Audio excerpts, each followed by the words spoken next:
ખેબ્રમા નગરપાલિકાના સભાખંડમાં ખેબ્રમા પ્રાંત અધિકારીની અધ્યક્ષતા હેઠળ બપોરે 3 કલાકે પ્રમુખ ઉપપ્રમુખની ચૂંટણી પ્રક્રિયા હાથ ધરવામાં આવી હતી. ખેડબ્રહ્મા નગરપાલિકાની ચૂંટણીનું પરિણામ આવતા વોર્ડ નંબર 1, 2 અને 3 માંથી આદિજાતિ મહિલા બેઠક પર ભારતીય જનતા પાર્ટીમાંથી 3 મહિલાઓ વિજેતા બનતા 18 ફેબ્રુઆરીથી જ હવે પ્રમુખ કોણ બનશેનું સસ્પેન્સ આજે બપોરે 3 કલાકે ખુલી ગયું હતું. જેમાં વોર્ડ નંબર 2 માં આદિજાતિ મહિલા બેઠક પરથી ડોક્ટર પ્રિયંકા ખરાડીએ પ્રમુખ તરીકે ફોર્મ ભર્યું હતું. તેમની સામે બીજા કોઈ ઉમેદવારે ફોર્મ ના ભરતા પ્રમુખ તરીકે ડોક્ટર પ્રિયંકા ખરાડીની સર્વાનુમતે વરણી કરાઈ હતી. જ્યારે ઉપપ્રમુખ તરીકે વકીલ અને નોટરી રાજેન્દ્રસિંહ ચૌહાણે ફોર્મ ભર્યું હતું. તેમની સામે કોઈ બીજા ઉમેદવારે ફોર્મ ના ભરતા રાજેન્દ્રસિંહ ચૌહાણની પણ ઉપપ્રમુખ તરીકે બિનહરીફ વરણી કરાઈ હતી. ભારતીય જનતા પાર્ટીએ મને પ્રમુખ તરીકેની આજે મારી વરણી કરી છે ખેડબ્રહ્મા નગરપાલિકાની અંદર. સૌ પ્રથમ તો હું એમનો હૃદયપૂર્વક આભાર માનું છું. 2.5 વર્ષની ટર્મ છે, એની અંદર અમે મહિલા તરીકે મને ટિકિટ આપી એ માટે અમે જે કામ કરવાના છીએ એની અંદર પ્રાથમિક સુવિધાઓ છે. ખેડબ્રહ્મા નગરપાલિકાની ગટર વ્યવસ્થા છે, પાણીની વ્યવસ્થા છે, પછી રોડ રસ્તાની વ્યવસ્થા છે, લાઇટની વ્યવસ્થા છે. આ પ્રકારના અમે અલગ અલગ જે કામો અમને લાગશે એ પ્રમાણે બધા જ કામો અમે કરવા પ્રયત્ન કરીશું અને કરીશું. નવીન વરાયેલ પ્રમુખ ઉપપ્રમુખે ખેડબ્રહ્મા શહેરના વિકાસના કામો આગળ વધારવા ખાતરી આપી હતી. ભરત ચૌહાણ સાથે નંદિની જોશી, સિટી ન્યૂઝ ખેડબ્રહ્મા. સૌ પ્રથમ તો હું અમારા ભારતીય જનતા પાર્ટીના તમામ મોવડી મંડળ અને અમારા સાથી કોર્પોરેટરનો આભાર વ્યક્ત કરું છું કે જેમણે મને ઉપપ્રમુખ માટેની તક આપી છે. હું ખેડબ્રહ્મા નગરપાલિકામાં જે કંઈ વિકાસ થયો છે એ ઉપરાંત જે કંઈ વિકાસના કામો કરવાના બાકી છે તે માટે અમે સૌ કોર્પોરેટરો સાથે મળી અને વિકાસના તમામ કામો કરવાનો પૂરેપૂરો પ્રયત્ન કરીશું. તલોદ તાલુકાના હરસોલ માર્કેટ યાર્ડ ખાતે પ્રાકૃતિક કૃષિ મહોત્સવ યોજાયો હતો. તલોદના હરસોલ ખાતે ગુજરાત પ્રાકૃતિક કૃષિ વિકાસ બોર્ડ દ્વારા પ્રાકૃતિક પરિસંવાદ અને પ્રદર્શન APM હરસોલ ખાતે આ કાર્યક્રમનું આયોજન કરવામાં આવ્યું હતું. જેમાં પ્રાકૃતિક ખેતી વિશે માર્ગદર્શક આપવામાં આવ્યું હતું.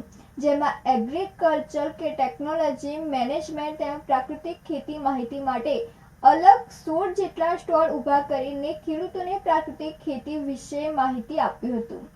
આવેલ મહેમાનો દ્વારા સ્ટોલની મુલાકાત લીધી હતી. સખી મંડળ દ્વારા પોતાની સ્ટોલ ઊભા કરવામાં આવ્યા હતા. ખેડૂતો મળતી સરકારી સહાય અંગે માર્ગદર્શન આપ્યું હતું. રાસાયણિક ખાતરનો ઓછો કરવાનું માર્ગદર્શન આપ્યું હતું. આ પ્રસંગે માર્કેટ યાર્ડ ચેરમેન સંજયભાઈ, તાલુકા સદસ્ય સજ્જનસિંહ, કિસાન પ્રમુખ કોદરભાઈ, ખેતીવાડી વિભાગ અધિકારીઓ, વિસ્તરણ અધિકારીઓ BN Parmar, VK Patel, project director officer Hitesh Patel, Bhajap પાર્ટીના પ્રવક્તા ગુજરાત રાજ્ય ઉપસ્થિત રહ્યા હતા. હિતેન્દ્રભાઈ પટેલ ભાજપના પ્રાકૃતિક ખેતી વિશે માર્ગદર્શન આપવા માટે હરસોલ માર્કેટયાર્ડ ખાતે આવ્યા હતા. જે સમયે ભાષણ આપતા ભાન ભૂલ્યા અશબ્દો ઉપયોગ કરીને ભાષણ આપ્યું હતું. ભાષણ પૂરું થયા બાદ હિતેશભાઈને ફોન પર વાત કરતા જણાવ્યું હતું કે મને ખબર નથી કે હું શું બોલું છું. કદાચ બોલાઈ ગયું હશે. જે બોલેલો શબ્દ પોતે જ અયોગ્ય ગણાવ્યો હતો. બાદ મારી ભૂલ થઈ છે, પણ મારો ઉપદેશ અલગ જ હતો. ખેડૂતો સમજાવવા માટે એ શબ્દનો ઉપયોગ કર્યો હતો. બીજો કોઈ મારો ઉપદેશ નહોતો. અર્જુન પરમાર સાથે નંદિની જોશી, સિટી ન્યૂઝ તલોદ.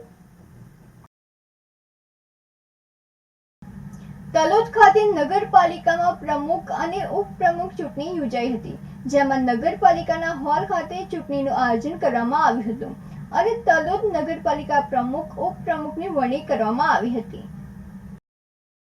ભારતીય જનતા પાર્ટીના મેન્ડેટમાં પ્રમુખ પદ તરીકે રમીલાબેન મહેશભાઈ ચાવડા, ઉપપ્રમુખ તરીકે મયુરભાઈ સુરેશભાઈ પારેખ, જ્યારે કારોબારી સમિતિ અધ્યક્ષ તરીકે જીતેન્દ્રકુમાર સુરેશભાઈ શાહની વરણી કરવામાં આવી હતી. આ ચૂંટણી દરમિયાન ચૂંટણી અધિકારી તરીકે મૌલિક M.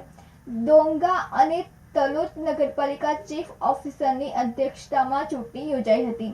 જેથી નગરપાલિકા પ્રમુખ અને ઉપપ્રમુખ તરીકે નિમણૂક થયેલા હોદ્દેદારને ભારતીય જનતા પાર્ટીના શહેર પ્રમુખ કૌશલ્ય ગજ્જર તેમજ અન્ય કાર્યકર્તા દ્વારા ફૂલહાર પહેરાવીને અભિનંદન પાઠવવામાં આવ્યા હતા. આ કાર્યક્રમ દરમિયાન નગરપાલિકાથી અંબેના મંદિર સુધી વરઘોડો કાઢવામાં આવ્યો હતો. પ્રમુખ રમીલાબેન મહેશભાઈ ચાવડા નગરપાલિકાનો ચાર્જ સંભાળતા જ તલોદને વિકાસના પંથે લઈ જઈશ તેમજ તલોદ નગરના દરેક પ્રશ્નનો ઉકેલ કરી છે. ભારતીય જનતા પાર્ટીએ મારા ઉપર વિશ્વાસ મૂકીને જે જવાબદારી સોંપી છે તે જવાબદારીનું નિભાવીશ. જ્યારે પ્રમુખ અને ઉપપ્રમુખે પાર્ટીનો તેમજ કાર્યકર્તાઓનો આભાર વ્યક્ત કર્યો હતો. અર્જુન પરમાર સાથે નંદિની જોશી, સિટી ન્યૂઝ તલોદ.